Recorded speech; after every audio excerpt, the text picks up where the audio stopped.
Hello guys! Welcome to my channel, Love AC.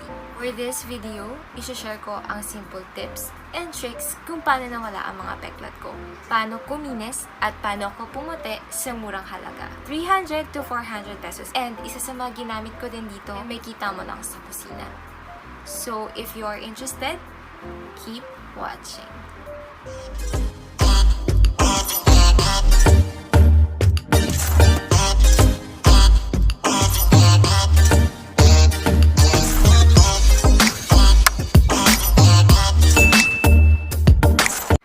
Bata akong hilig ko laging maglaro sa labas. Tapos, tirik na tirik pa yung araw, mangingitim ka. Every time na madadapa ka or sasabit ka kung saan-saan, magkakasugat ka. Sabayan pa ng kagat na mga kung ano-anong insekto. Tapos, kakamutin mo, ganyan.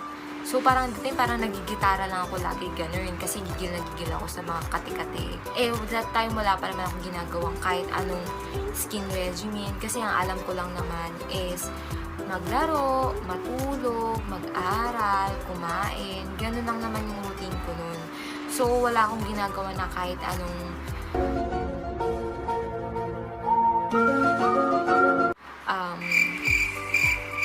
maaayos para maayos yung skin ko, ganyan. Kasi bata pa ako nun Yun pa lang yung mga alam kong gawin. So, yun na nga, nagdalaga na ako. Nagkaroon na ako ng crush, ganyan. Start na rin ako makonscious sa sarili ko. Doon ako natutong mag-ayos, mag-inarte. Siyempre, kailangan pag may kita tayo ni crush, dapat presentable tayo. Pero yun nga, sad to say, doon ko na rin napansin na ang dami ko pala talagang peklat na dapat itago sa braso at sa binti. Nag-start na mawala yung confidence ko. Yung mga friends ko din, napapansin na, and yung mga classmates ko, na ang dami kong peklat sa binti at sa braso. Umabot din sa point na inaasar nila ako na piso girl, hindi namang piso, ganyan. Alam yun, hindi ko na rin magawang mag-shorts, magsuot ng palda, or anything nakita yung skin ko. So, dapat kapag magsusuot ako ng damit, kailangan tago lagi yung balat ko. Tapos, hanggat maaari nga, minsan naka-jacket ako or pants ganun So, sabi ko, hindi pwedeng wherever akong ganito. Dapat may gawin akong changes about sa balat ko. Mabalik yung confidence ko. And, alam ko sa sarili ko na mawawala tong mga peklat na to. Ayun, nag-check ako sa internet kung paano ba mawawala yung mga peklat ko. Kasi girl, kahit sebo di macho, hindi niya talaga kayang pawalain yung mga peklat ko sa sobrang itim at dami. I-recommend sa internet na magpa-check daw ako sa mga dermatologists, ganyan. So, nag-try ako mag-canvas. Nagtawag-tawag ako nun. And that time, nasa 10,000 to 15,000 yung peeling pa lang. One session pa lang yun. Case-to-case basis pa yun kung gano'ng kalala yung peklat mo. Wala pa talaga akong ganong kalaking pere. Estudyante pa lang ako nun Since ang mahal magpa-derma clinic, hindi ko siya naging option. So, naka-discover ako ng mga bagay na talagang nakapagpawala ng mga peklat ko, nakapagpaputi, at nakapagpakinis sa akin sa murang halaga lang. Let's start! Tip number 1. Etong item na to, makikita mo to or mabibili mo to sa palengke, sa supermarket, or kahit sa sari-sari store. 5 piso, makakabili ka na nito.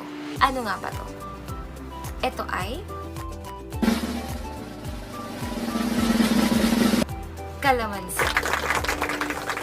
Makakabili ka nito sa palengke, supermarket, or kahit sa sari-sari store sa halagang 5 pesos lang. Diba ang tipid? Ginagamit ko siya bago ako maluto. Ginagawa ko, hinahati ko siya sa gitna, tinatanggalan ko siya ng buto isa-isa. Saka ko siya directly apply sa balat ko. Though malagkit, pero tiis ganda Kulang na lang toyo Kausawa na ako.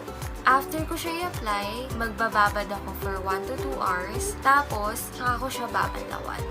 2 to 3 times a week ko siyang ginagawa. Ano nga ba ang benefits ng calamansi? Siyempre, calamansi known as nakapagpa-lighten ng skin, nakapagpa-even ng skin tone, nakapagpa-dry ng acne scars, and nakapagpa-reduce ng fine lines and wrinkles. O, diba, bongga? Sa halagang 5 pesos, diba? May pang skin regimen ka na. Tip number 2. Ebony Spa Milk Salt.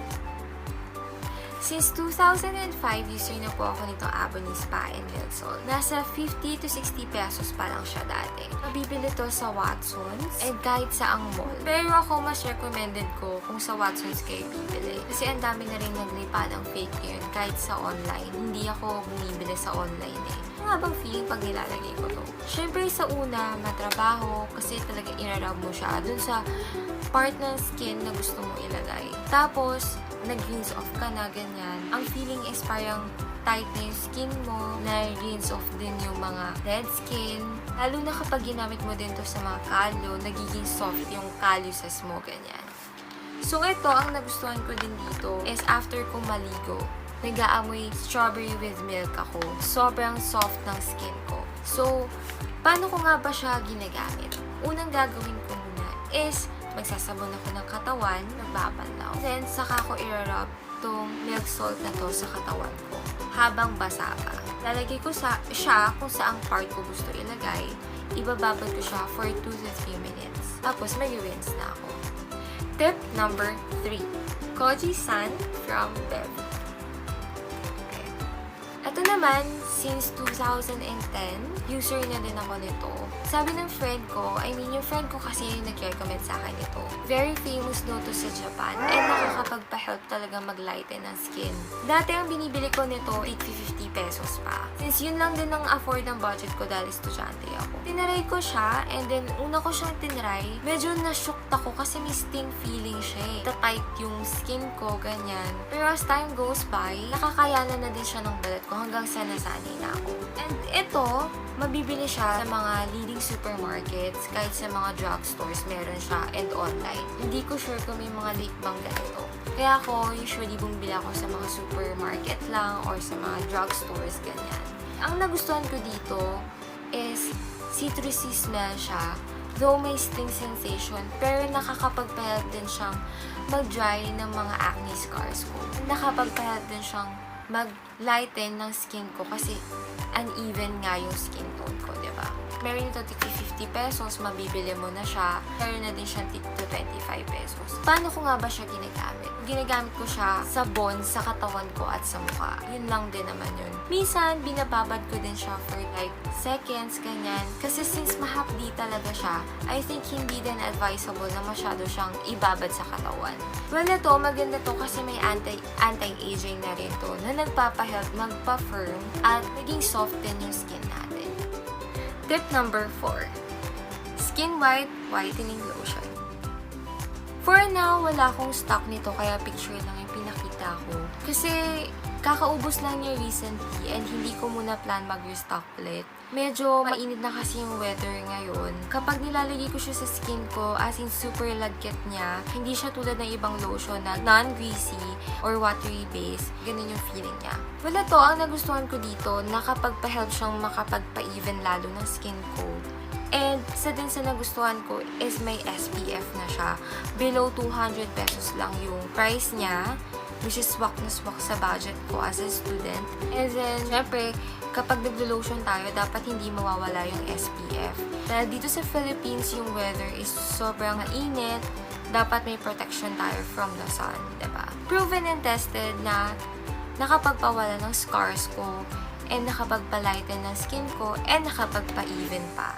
Yun lang naman yung 4 na yun yung ginamit ko for my skin. Proven and tested na rin siya talaga. Kitang-kita naman yung effect sa skin ko ngayon. Kung titignan nyo yung skin ko dati, sobrang daming peklat niyan.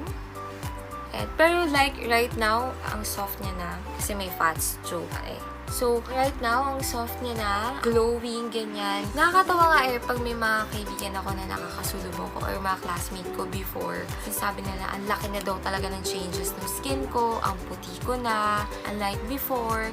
Sobrang kinis ko na din. Like, hindi nila ma-imagine na mag-iiba yung skin ko, diba? Well, ganun talaga pag hindi natin ilalagaan, ganun yung magiging epekto. Pero I'm glad na lahat ng pagod ko, worth it, lahat ng pinagtyagaan ko, may resulta, 'di ba? Sa murang halaga, hindi mo na kailangan pumunta ng derma. Sobrang saya sa feeling and proudly to share and say na kuminis din talaga ako and pumuti ako. No, hindi naman ako ganun ka-perfect. Hindi ganun ka-perfect yung skin ko. Pero, kumikita mo, ang laki din talaga ng changes, di ba? So, yun lang naman lahat yun. Swak na swak to para sa mga estudyante or sa mga taong nagtitipid like me, di ba? Thank you so much guys for watching. Let me know if effective sa inyo yung 4 products na sinabi ko. Share nyo na rin tong video na to. Comment down below for new contents or videos na gusto nyo. Please don't forget to hit the subscribe button, notification bell for new videos. Ciao!